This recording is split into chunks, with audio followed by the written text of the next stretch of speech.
പ്രമുഖ ധനകാര്യ സ്ഥാപനമായ ICL ഫിൻകോപ്പ് ലിമിറ്റഡിന്റെ കോർപ്പറേറ്റ് അനക്സ് ഓഫീസ് കൊച്ചിയിൽ പ്രവർത്തനം ആരംഭിച്ചു. മന്ത്രി പി രാജീവ് ഓഫീസ് ഉദ്ഘാടനം ചെയ്തു. കഴിഞ്ഞ 34 വർഷമായി പ്രവർത്തിക്കുന്ന ICL ഫിൻകോർപ്പ് മധ്യകേരളത്തിലും പ്രവർത്തനം വ്യാപിപ്പിക്കുകയാണ്.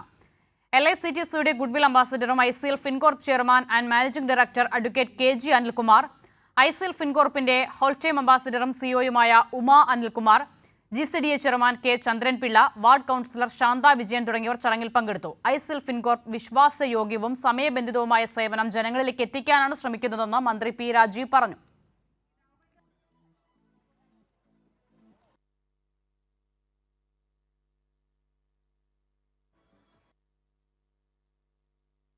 കൊച്ചിയിൽ ഒരു കോർപ്പറേറ്റ് ഓഫീസ് ഏത് സ്ഥാപനത്തെ സംബന്ധിച്ചിടത്തോളം അഭിമാനകരമായ ഒന്നാണ്, പ്രത്യേകിച്ചും കേരള സ്ഥാപനങ്ങളെ സംബന്ധിച്ചിടത്തോളം. നോൺ ബാങ്കിങ് ഫിനാൻഷ്യൽ കമ്പനീസ് ഇന്ന് നമ്മുടെ സമ്പദ്ഘടനയുടെ പ്രവർത്തനത്തിൽ പ്രധാനപ്പെട്ട പങ്ക് വഹിച്ചുകൊണ്ടിരിക്കുന്നുണ്ട്. അതിൽ വളരെ പ്രധാനപ്പെട്ട പല കമ്പനികളും കേരളത്തിൽ തന്നെയുള്ളവയാണ്. കേരളത്തിൽ കേന്ദ്രമായി രാജ്യത്തിൻ്റെ പല ഭാഗങ്ങളിലും പ്രവർത്തിക്കുന്ന സ്ഥാപനങ്ങളാണ്.